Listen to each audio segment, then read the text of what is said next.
Estamos en el DF, en México. Es 23 de marzo de 2009, un lunes cualquiera. No llueve y la temperatura es agradable. En la calle Lorenzo Boturini, los puestos de comida están llenos de gente deseando degustar unos buenos tacos al pastor.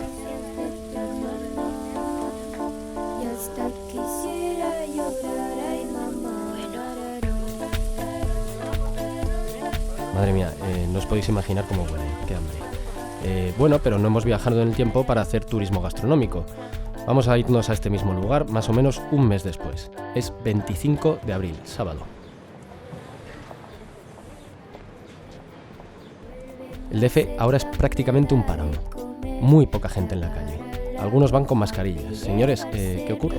Es que la cosa está muy difícil, porque para que suspendan las labores y las clases, entonces estamos preocupados porque no nos hablan con la verdad de una vez decirnos qué es lo que está pasando. Claro, la gripe A tuvo, según una investigación científica del Hospital Monte Sinaí de Nueva York, su paciente cero en México. El inicio del contagio se detectó a mediados de marzo, pero en un principio se pensaba que eran los coletazos de la gripe estacional. Un mes después, ya en abril, la situación era muy distinta. Estamos ante una epidemia de influenza, insisto, no tanto por el número de casos, sino por el hecho mismo de que se trate de un virus nuevo, algo desconocido, pero que... El 23 de abril, México anunciaba el cierre de las escuelas. El presidente Felipe Calderón declaraba ese mismo día el estado de emergencia. Las clases se suspendieron en todo el Valle de México, una de las mayores áreas metropolitanas del planeta con más de 20 millones de habitantes. Día tras día se van sucediendo las clausuras de espacios. Primero son los museos e instituciones culturales, luego empieza a haber partidos de fútbol a puerta cerrada en el Estadio Azteca.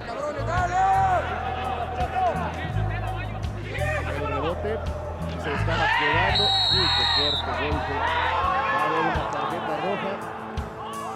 Luego los comercios, los restaurantes, los locales nocturnos y así hasta la suspensión de todas las actividades catalogadas como no esenciales de la capital mexicana. Era más o menos lo que estamos viviendo a día de hoy en España. Mientras tanto, el resto del mundo se preparaba para una posible expansión del virus. El 24 de abril, la OMS lanzaba una alerta internacional sanitaria por la epidemia. Y solo 3 días después... Que en este momento se ha confirmado que el paciente de Almansa, que estaba bajo estudio, ha dado positivo el virus de la gripe porcina A. Trinidad Jiménez, la ministra de Sanidad de entonces, confirma el primer caso de gripe A en España. También es el primero en Europa. Chesco Nogareda formaba parte del equipo del Centro Nacional de Epidemiología movilizado para dar respuesta a esta alerta sanitaria. La gripe A es un virus de origen animal, de origen porcino, en el cual a través de una mutación genética se convierte en un virus infectivo para humanos.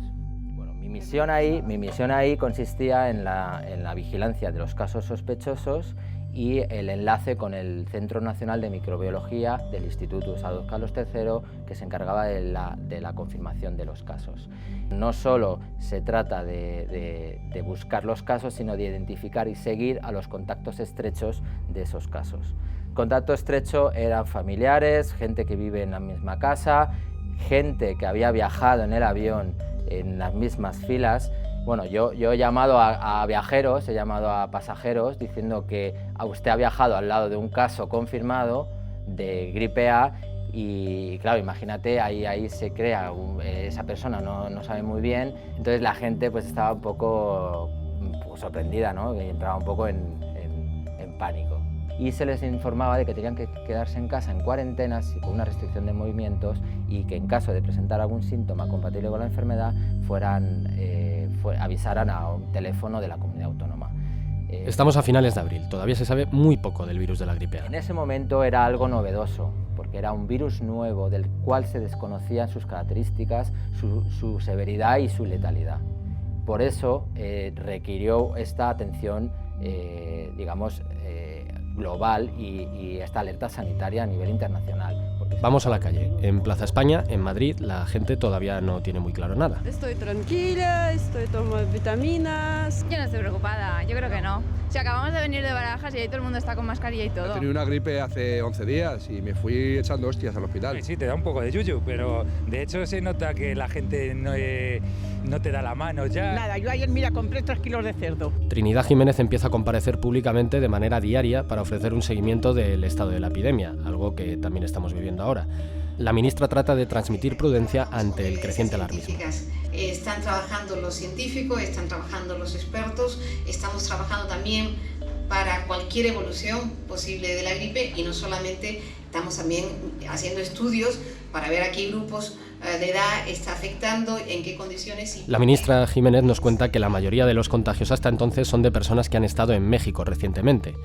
España no se plantea en ese momento cerrar el tráfico aéreo con ningún destino mexicano, pero el gobierno decide extremar las precauciones con los viajeros que regresen desde allí. ¿Nos han dado esta hoja?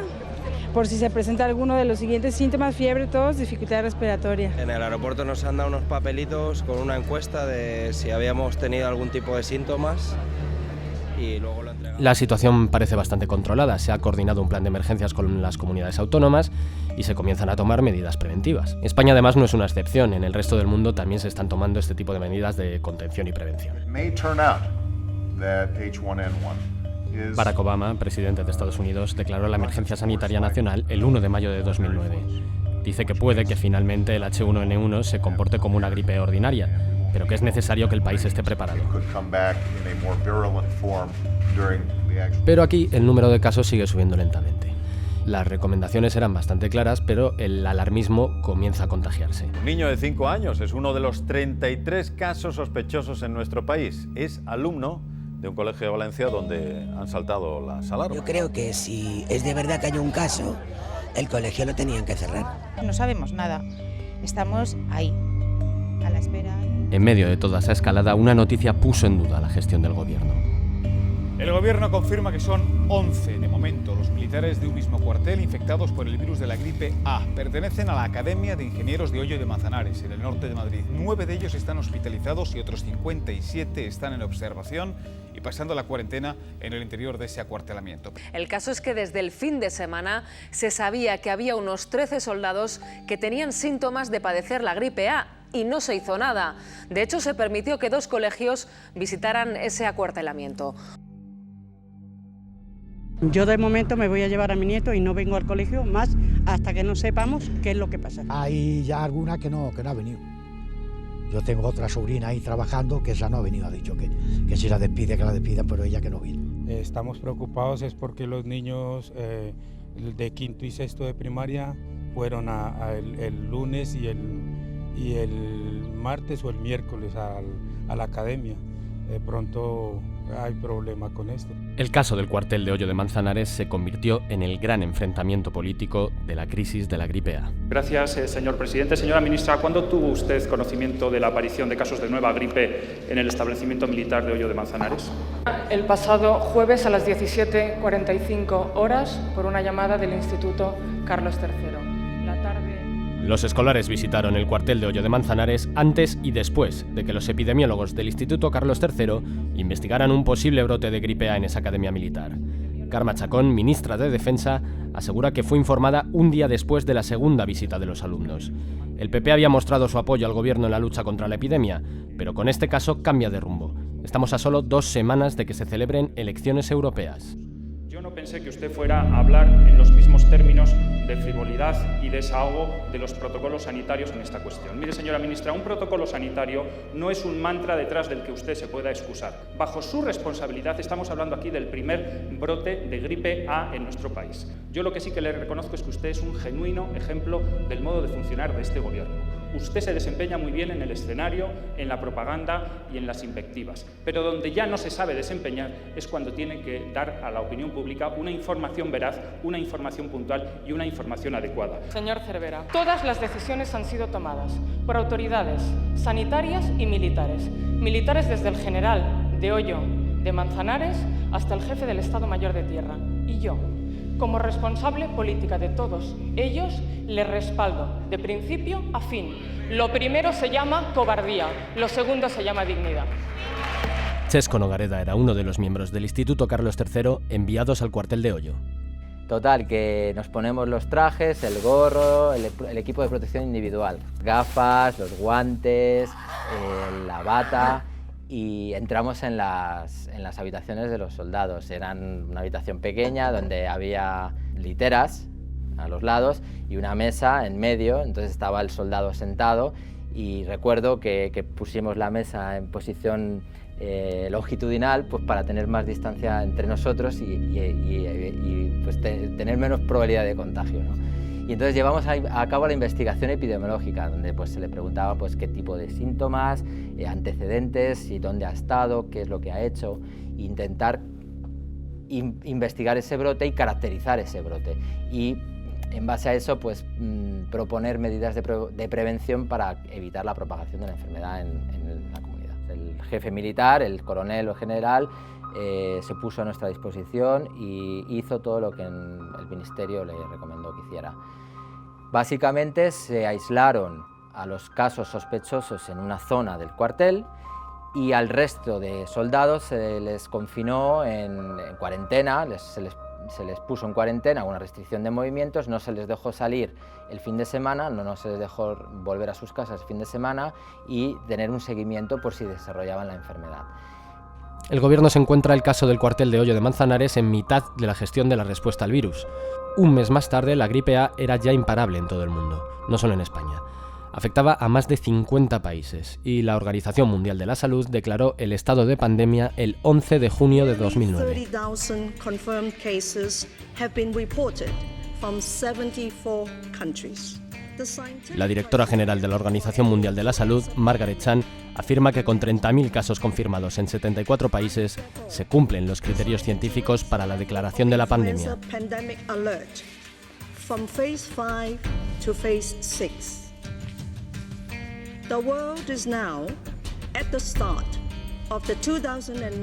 A finales de ese mismo mes, España tiene ya más de 700 casos confirmados. En ese punto, además, llega la noticia de la primera muerte de uno de esos pacientes por gripe A en nuestro país. Se llamaba Dalila. No pudo vencer a la gripe A. Embarazada de 7 meses, llevaba 14 días ingresada en este hospital. Llegó el 15 de junio sin poder apenas ni respirar. Le dolía todo el cuerpo y estaba muy débil. Se había pasado 14 días yendo de hospital en hospital. La atendieron tanto en el Marañón, donde ingresó finalmente, como en Fuenlabrada, y la respuesta siempre fue la misma. No podían hacerle radiografías por su avanzado estado de gestación. Todos achacaron sus molestias al embarazo y a un cuadro asmático, así que... Todo esto nos suena muchísimo. El inicio del brote, la expansión, las medidas, el escepticismo, la alarma... Pero la historia aquí va a sufrir un giro que la va a cambiar por completo. En julio de 2009, solo 3 meses después de que se diera a conocer la pandemia, teníamos una vacuna. Tanto no va a haber ningún problema. Y quiero hacer énfasis en esto, ni en cuándo ni en cuántas vacunas. Ningún problema para España ni para los españoles. El Gobierno da garantía absoluta, respetando las recomendaciones siempre de los expertos de la OMS.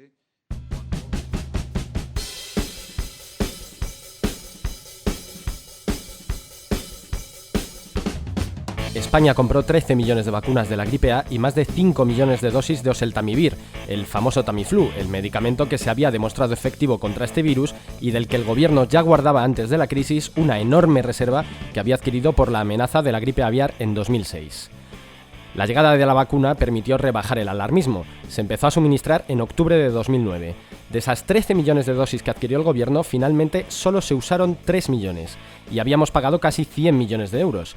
Lo mismo ocurrió con el Tamiflu. Millones de dosis que no se utilizaron caducaron en 2019. ¿Por qué no nos vacunamos? Pues porque con el paso del tiempo supimos que el virus de la gripe A no era tan peligroso, y esa es otra de las principales diferencias con la situación actual. Hoy en día sabemos, en base a toda la información que hemos tenido, que ese virus no es más letal que los virus de la gripe estacional. De hecho, la gripe A forma parte de la gripe estacional. La gripe A requirió la hospitalización de 4.300 pacientes hasta enero de 2010 en nuestro país. De ellos, 340 fallecieron. Las distancias entre la pandemia de 2009 y la actual son totalmente insalvables. En España hemos llegado a tener más de 900 muertes diarias por coronavirus y un pico de más de 9.000 casos confirmados en solo 24 horas. Las estimaciones no son muy precisas, pero se calcula que en todo el mundo hubo entre 700 y 1.400 millones de personas contagiadas por gripe A en su primer año de vida, y entre 150.000 y 575.000 pacientes fallecidos. Una de las preguntas que no podemos evitar hacernos estos días es cómo estará todo cuando salgamos de esta. Vamos a ver cómo salimos de la gripe A. Lo primero de lo que vamos a hablar es el estigma. En el caso de la gripe A prácticamente no hubo una estigmatización de las personas que pasaban la gripe. Sin embargo, os hemos contado que México es el país donde surgió la epidemia y también uno de los lugares que más sufrió la gripe A. Por eso tuvo que hacer frente a que en algunos países como Israel, Portugal o Bélgica, la gripe A recibiese el nombre de gripe mexicana. Diagnóstico. A hipótese de gripe mexicana, neste caso, é clinicamente muito... Nou, ik voel me kerngezond, dus ik heb het niet. Tegen de Mexicaanse griep? Ja.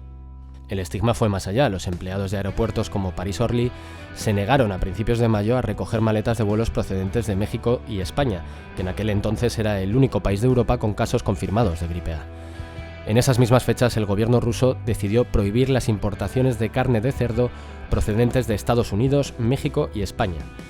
Trinidad Jiménez tuvo que salir a defender a la industria alimentaria española. De que haya el menor riesgo por el consumo de carne de cerdo. Estamos ante una situación de crisis sanitaria que no alimentaria. Por tanto, lo que está haciendo el gobierno de España es hablar con la administración rusa. Los rusos no fueron los únicos que extendieron el bulo de un peligro inexistente en el consumo de carne de cerdo. La OMS ha tenido que rectificar a uno de sus expertos que recomendó no comer carne de cerdo. De momento, lo único claro es que no hay un solo caso de contagio por consumo de este animal. En 2009, prácticamente todo el planeta se veía afectado por la crisis económica que se había desatado un año antes. El temor a que la gripe profundizase en esta crisis fue enorme, aunque finalmente su impacto en la mayoría de los países y en los mercados bursátiles fuese residual. México fue quizás el lugar donde más se notó. Aquel año perdió el 15% de sus ingresos turísticos, de nuevo por el estigma, y eso afectó negativamente a sus cuentas. El gobierno mexicano calculó que la gripe A les hizo perder más o menos un 0,7% del PIB. Al margen del impacto económico y del estigma social, ¿cómo salimos de la gripe A? ¿Cómo salió México? Pues más o menos como habíamos entrado. En México el fútbol volvió a llenar los estadios.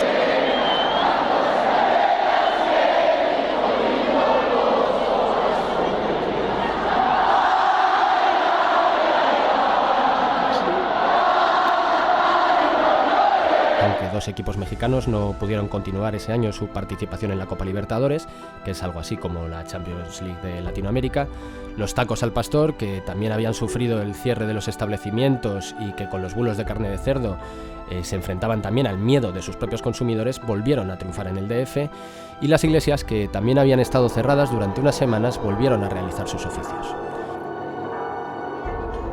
En España, por cierto, las iglesias también tomaron medidas. La mayoría de los templos retiró el agua bendita de sus pilas, y la Catedral de Santiago, por ejemplo, recomendó en agosto no abrazar ni besar al santo en el tradicional ritual peregrino que se cumple al pasar por detrás del altar mayor de la catedral. Pues bien, porque así se evita que la gente se contagie. Me parece bien, lo que pasa es que me imagino que a algunos les fastidiará por cuestiones religiosas. A Santiago se le puede dar un beso espiritualmente también, ¿eh? A la vuelta del verano había regresado prácticamente la normalidad absoluta, y en los centros de trabajo nos besamos y nos abrazamos con nuestros compañeros al reencontrarnos con ellos. La vuelta del virus en otoño se vivió prácticamente como una gripe más. También ahora nos hacemos la pregunta de si después del coronavirus nuestras vidas volverán a ser como antes, si volverá la normalidad. En 2009 fue así. ¿Pero aprendimos algo de todo aquello? Pues al menos en algunos aspectos la respuesta es que sí. Muchas de las prácticas que llevamos a cabo estos días empezaron a posarse en la sociedad en 2009. Chesco Nogareda nos habla de los hábitos de higiene heredados de la gripe A. El tema de la gripe A marcaba antes y después en el tema de la higiene personal, el tema de cubrirse la boca al estornudar, el utilizar las soluciones hidroalcohólicas para lavado de manos. Eso no existía antes. Ahora tú lo puedes comprar en cualquier supermercado, antes no. Para conocer las lecciones aprendidas de aquella crisis hemos hablado con María Neira, directora de Salud Pública de la Organización Mundial de la Salud, que ya ostentaba ese cargo durante la pandemia de 2009. La ciudadanía aprendió que hay una amenaza, que hay un riesgo, pero también que necesita que alguien les dijera qué puede representar y que proponga. El gobierno se enfrentó ya entonces a una fuerte presión mediática y popular para tomar medidas. Es cierto que compró demasiadas vacunas, como casi todos los países de su entorno, pero no llegó a tomar decisiones que afectaran seriamente a la economía o a la vida de los ciudadanos. Toda la presión era para desarrollar vacunas o para encontrar medicamentos. Y ahí hubo toda esa cuestión de si no se habrían tomado medidas excesivas en cuanto a la compra de vacunas y de medicamentos. Pero hay que entender también que la presión en los gobiernos para que protegieran o la percepción que tenían los ciudadanos de que necesitaban ser protegidos con esos medicamentos y esas vacunas fue absolutamente máxima. De hecho, hubo gobiernos que, a pesar de que la OMS se cansó de explicarles que no se necesita comprar una vacuna para cada ciudadano, que cuando se llega a una inmunidad de aproximadamente un 60% ya hay una protección, hubo gobiernos que compraron el doble de vacunas del número de ciudadanos que tenía ese país. El alarmismo y las noticias falsas también aparecieron entonces. Los gobiernos y los ciudadanos aprendimos la importancia de los canales de información fiables, aunque ahora es mucho más complicado contener los bulos. Es cierto que ya era una sociedad muy globalizada, una sociedad que viajaba, una sociedad muy interconectada, pero ahora en el 2020 es todavía más y creo que ha quedado demostrado que efectivamente las redes sociales son el gran cambio de estos últimos 10 años, donde las opiniones, las influencias, la infoepidemia que hemos visto se queda en algo anecdótico como información, incluso informaciones que son veraces, no tienen el contexto adecuado y por lo tanto pueden tener informaciones contrarias. La Organización Mundial de la Salud también aprendió. El Reglamento Sanitario Internacional se mejoró en cuanto a las notificaciones, la OMS se preparó más a las epidemias y respuestas, a la preparación y respuesta a epidemias, se trabajó mucho más a nivel regional, la parte logística funciona mucho mejor, la parte de comunicación y de vigilancia epidemiológica funciona muchísimo mejor, se pusieron en marcha mecanismos que llamamos de inteligencia epidemiológica, de listas de expertos en todos los países donde estaban los mejores laboratorios, donde estaban los expertos. En ese sentido creo que se avanzó mucho y se mejoró. Y de hecho la detección ha mejorado muchísimo. El COVID-19 también nos dejará algunas lecciones. María Neira cree que cambiarán algunos hábitos de nuestras vidas. Entre las lecciones, nuestro estilo de vida cambiará y tiene que cambiar para bien, esperémoslo. Cambiará en cuanto a nuestra movilidad, en cuanto a nuestra interconexión social, en cuanto a esa sensación o percepción de riesgo cero en la que no podemos vivir permanentemente. Está claro, estaríamos siempre encerrados. En cuanto a estilos de vida tal vez menos contaminantes, para entender que eso también hace daño a nuestra salud. Ojalá se transforme en todo en algo mucho más positivo, sin miedo permanente, pero con un deseo fundamental de que se proteja nuestra salud, de vivir en una sociedad que no esté expuesta y que no sea tan vulnerable como nos sentimos ahora.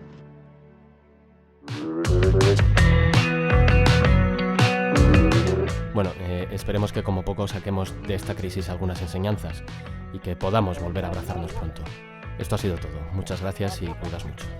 No puede ser, es cierto que ya tienes un poder, te perseguirán para mirar dentro de tu cabeza, pero tú brillas a la luz del día, teniendo la ira de Dios a cada esquina, mientras yo pensaba en aquellas fotos que hiciste en el acuario de los peces rojos, fueron ellos los telequinesis.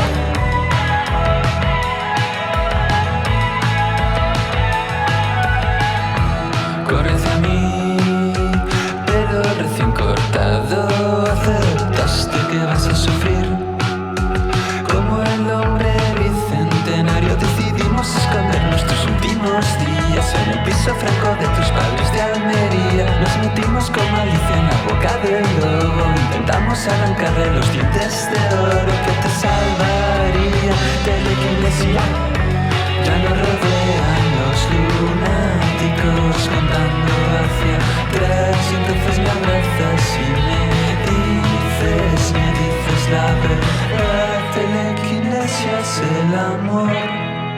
Y 4 cosas más: telequinesia, el arte de mover con la mente el mar. Telequinesia son los pájaros pillando sin cesar. Telequinesia es la mañana que nos deja de gustar.